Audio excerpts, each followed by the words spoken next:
the Mayor's Update for December 2014. I'm Megan Pembroke, Communications Director for the City of Everett, and each month we sit down with Mayor Ray Stephanson to talk about issues and projects that are important to you. Mayor, it's our last update of 2014. I know, it's hard to believe. It just seems like, yesterday it was January or June or something, but it just, year just went flying by. It really did, and it is definitely cold outside now. Yeah, it is, yeah. Well, Mayor, I wanted to start out by talking a little bit about the Streets Initiative, which we've really been talking about for about a half a year now. You were able to sit in on their last couple of meetings, and they've issued their final report and begun presenting that to the community. Can you talk a little bit about what's in that report and the recommendations they're bringing forward? Yeah, and I've been to a couple of neighborhoods recently, and people go, Streets Initiative, what streets are you working on? And I went, well, actually, it's the, the social issues that we see on the streets. So it's, it's the issues that we all see, the homelessness, the drug addiction, the people who have mental health issues, through our contact with people on the street, obviously there are some who have warrants out for their arrest. And so we've been doing a lot of sort of parallel effort with the Streets Initiative Task Force of really getting out and trying to understand just firsthand, who is in this population, what are the needs, what are the challenges. So our police officers have been out every night on foot and on bicycle talking and, providing me feedback.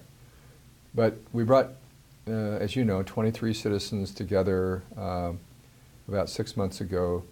We tried to select people from all walks of life in our community that would have an interest or a passion around social issues. I couldn't be more proud of the work that they've done. It's just been remarkable. I think they have really struck the right balance between enforcement kinds of issues, whether it's panhandling and maybe the safety issues that causes in traffic, for example, some of the issues around high impact alcohol areas where alcohol with high alcohol content are being sold, and we see the results of that on our streets. So we can sort of create, almost like drug-free zones, but high alcohol impact zones. We've looked at the whole range of people who actually have committed a crime and then what the consequences for those are. We've looked at those, what we call the top 10, the folks that are most use the system and the cost associated with that, from the emergency room to paramedic service to police, and really trying to focus our attention on those who need the greatest amount of help. So those have really been sort of the issues that we've looked at. I think the recommendations really reflect the right kind of balance, and we've got a lot of work ahead of us. Well, and let's talk a little bit about that. They've obviously worked really hard. The report is out, but the work's not done. What comes next? Well, I think the most immediate, and we certainly had some early indication before the final report came out, that around sort of enforcement issues. So there'll be a series of ordinances like panhandling I talked about, no panhandling in intersections, that we will take those ordinances to the City Council in the coming weeks. There'll be plenty of time for public input. There's each ordinance, even though we're not required to do 3 readings, we do 3 readings, so it allows for people to make comment about those.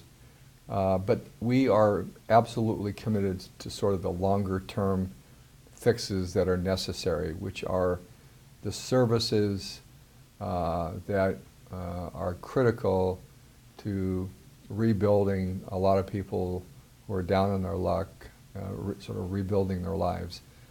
And it's really sort of focused on the basics that we all expect in life: shelter and housing and food and clothing.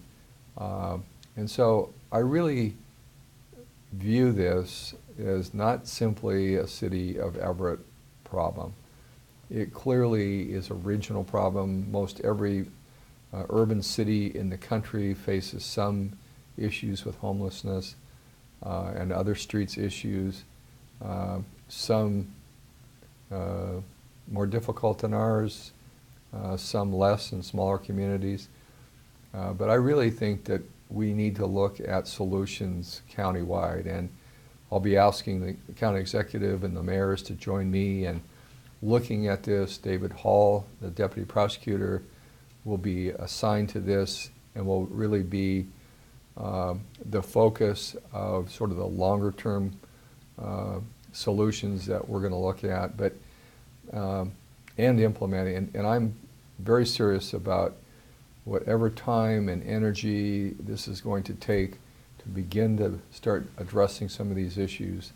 We're going to do. I think the committee has itself on a schedule to come back on a regular basis and to review our progress. I think that's absolutely critical, and it's very healthy and will keep us on task, which is important. But I really think the work the committee's done is really groundbreaking, and I think we are being looked at from around the region and around the state as sort of the positive best practice example of how to deal with some of the issues that we're seeing in our community. Well, thank you, Mayor. And I know that the final report and recommendations are available on our website for anybody who wants to check those out. Yeah, very good. So we're going to take a quick break, and when we come back, we'll talk about the 2015 budget.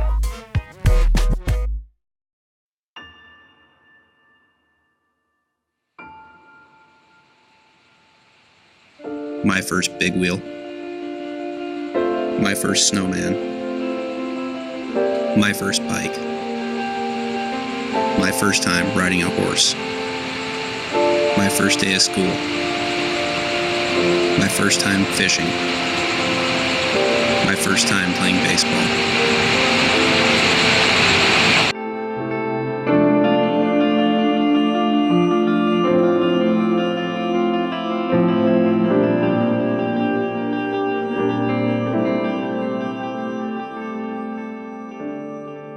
My first job.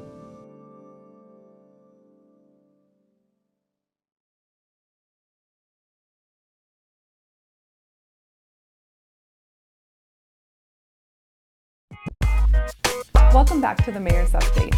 Well, Mayor, it's December, which is the time that we finalize our budget for the coming year. So can you talk a little bit about that process and where we're at now? I sure can, although I'm sure the public probably gets sick and tired of me talking about the budget, but it's so critically important to the services that we provide. And you know, we see examples in our own state government. We see obviously examples in Washington D.C. of the haranguing that goes on and government shutdown, and you know, I'm sure our citizens think, well, that could never happen in Everett, but in fact it could.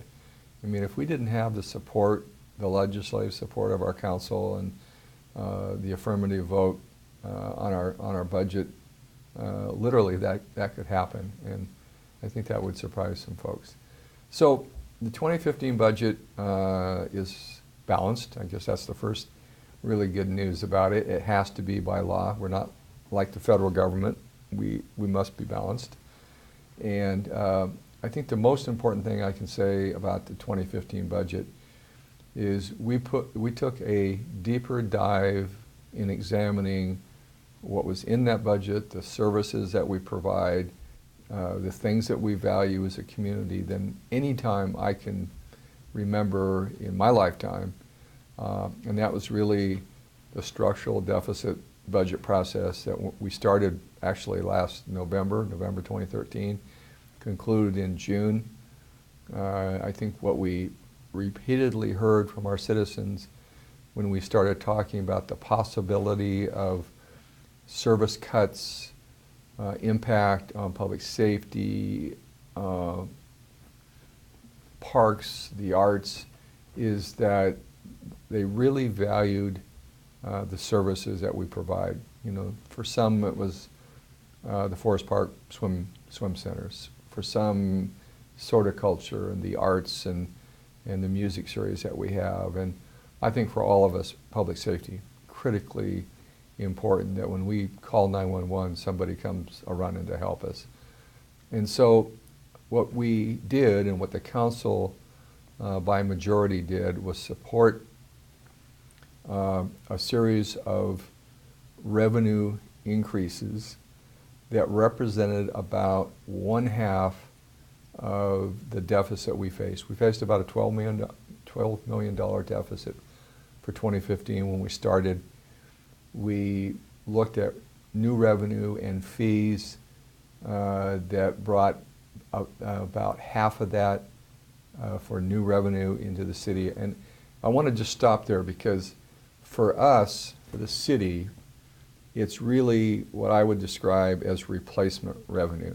Now, it may not feel like that for you and I or next year when we're paying our utility tax, but we've seen such a raid from the state on state shared revenue, and we've seen such a reduction in revenue that we used to enjoy from the federal government in the form of grants or earmarks or whatever you want to call them, and we're just, those have dried up.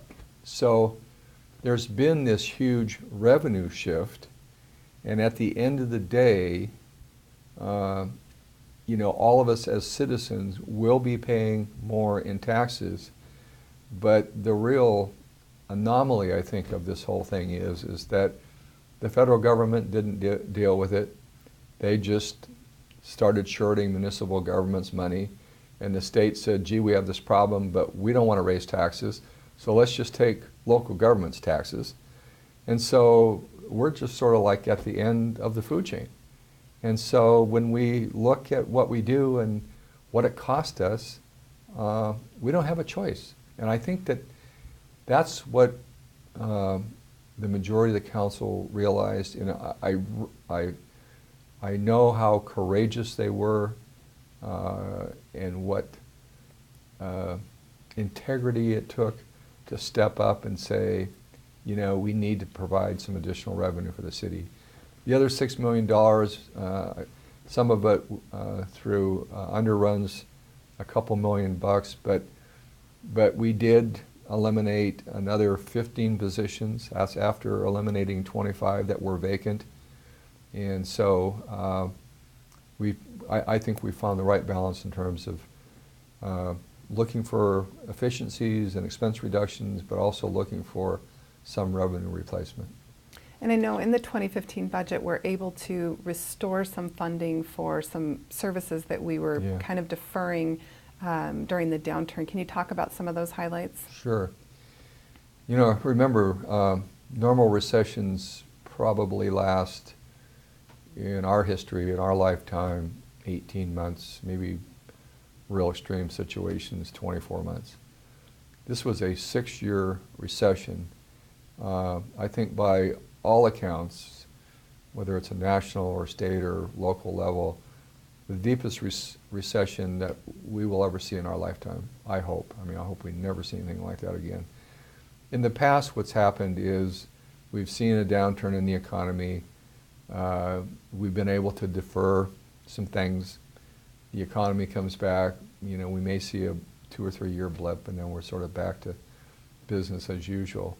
What happened in this situation was it went deep, and when the revenue started to recover, and we saw signs of this, and if you look back at the State of the City address for that whole 6-year period, I kept talking about when it recovers, our projections say that it will be a new norm.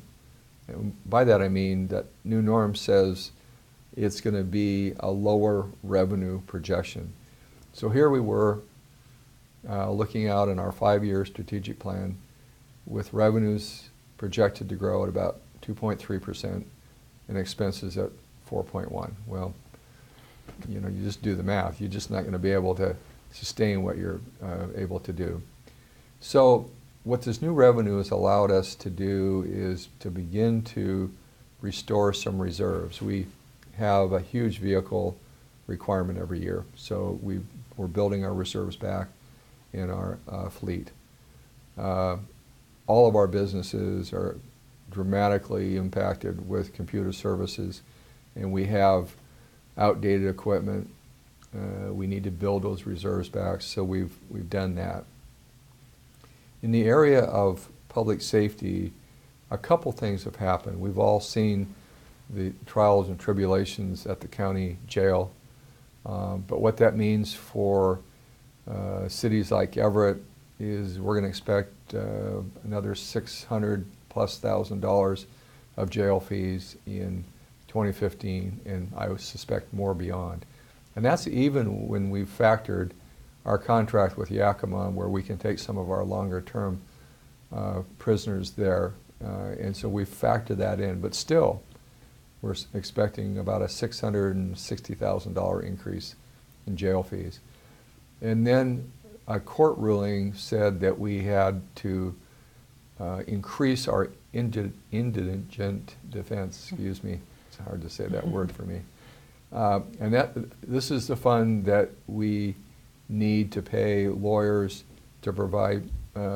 Everybody deserves a defense, so if you can't afford one, the city actually has to pay for that defense. And that's increased about $400,000.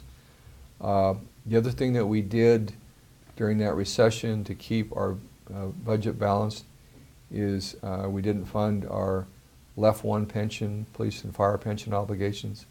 So our contributions are included in the 2015 budget, and we expect they will be in the out years as well. Another thing in Everett that we pride ourselves on, Megan, is the quality of our streets. Some cities talk about filling potholes. I mean, we pride ourselves on not having potholes, and we do that and have done that for decades because of a very aggressive street overlay program. So basically what that means, we have very detailed records of every street in Everett. We know when it was built. We know the last time the surface was redone. We know which ones are in the worst shape and the ones in better shape. And we dedicate revenue on a consistent basis in what we call our street overlay program. Now, the one thing the council did as well is pass the enabling legislation that will allow us to do a $20 car tab in Everett. So I suspect sometime in 2015 that will come online. You have to go through a series of steps. The council does to make that happen. But that money will generate about $1.5 million a year, but is specifically identified for maintenance. So we'll be able to offset some of that general government revenue that we've used, but we're expecting to invest about $3 million next year in street overlay. So those are just some examples of what we're doing. The other thing I probably should mention, we're very aggressively doing background checks. We've really increased our work there to get our police force hired up to the adequate staffing level. I think we've hired 7 so far this year. I think we have about another 20, maybe just a little less than 20 vacancies, but that's a big priority for us next year as well. And I know, Mayor, that you talked about the structural deficit work that we did this year really as phase 1. Yeah. Can you talk a little bit about phase 2, what comes next? Yeah. Well, in the 2014 budget, we budgeted money and have a consultant on board that's examining our fire department. Public safety, both police and fire, make up about 53% of our annual budget. So we thought the best place to start was with the biggest departments. So that work is going on. We expect there'll be a series of recommendations about things we might be able to do differently, more efficiently, to deliver the same high quality service that we enjoy. So that will be followed by a 2015 budget item. I think we identified $150,000, although it's more than we probably need. And so the second study, in-depth study, will be police. And we're going to just continually march through each department and look at how we might be able to deliver service more cost effectively than we are today. So that work will continue. I would suspect that it's going to continue for the next several years. And what's different about us, because we have about 80% of our employees are represented by bargaining units, by unions, a lot of the work rules are bargained work rules. So if there is a recommendation about staffing differences or so on, each one of those is going to have to be bargained with the union. So it does take time. It's almost like trying to move an aircraft carrier with a teaspoon. It takes time. But we are committed to doing that. And then the sort of third leg of that stool, which is a significant issue, and that's the cost of health care. We have national health care. I guess it really remains to be seen now with the Republican majority in Washington, D.C., whether we see any modifications to that, and we may. But the point is, those are all bargained rights, but we have to bend that curve on the cost of health care. Just in the last couple of years, we've seen double-digit health care increase year over year. I think last year was 15% increase. Well, again, if your revenue is growing at 2.3, or the new revenue allows us to grow, 3 plus, it's still a long ways from 15%. So we've got to get our hands around the cost of health care. And we've got some, it's something that we are constantly working on. We've got some creative ideas on how to address this, and we'll be talking more about that later. And we're looking, again, at best practice cities across the state, across the country, on how they've tackled the same issue. But it is it's a sort of an ever dynamic change going on. And I get it. I mean, I know that people are sick and tired of paying taxes, and many people think we pay too much. I look at it and I compare ourselves, for example, to Europe, and our tax rate is relatively low. I know people don't like to hear that, and maybe they're thinking, what is that mayor going to raise taxes? Or that's not the point. But the point is that we are working on the things to make us more efficient, and we're looking constantly for more creative ways to deliver service. But it does cost money, and there's no other way to say it. We all expect when we turn the faucet on, the water to run and flush the toilet, that'll work the way it's supposed to. And as I mentioned before, call 911. We expect people to be there. We expect our streets to be safe, and if there's an emergency, we expect people to be there supporting us. So it's just the cost of our quality of life and the cost of the society and the community that we live in. And I'm very proud of our record. I think we've been very prudent with the taxes our citizens provide us to provide service, and we'll continue to be very conservative and very responsible going forward. I really don't know any other way. It's sort of in my DNA, whether it's personally or from over 30 years in the private sector. It's just it's just sort of the way I am, and so we'll continue to look for ways to be a great city as cost effectively as we can. Thank you, Mayor. Yeah. Well, and just before we close, Yeah. we're at the end of the year. You've just finished your 11th term as mayor. You're about to start your 12th. What are you looking ahead to in 2015? What are your priorities?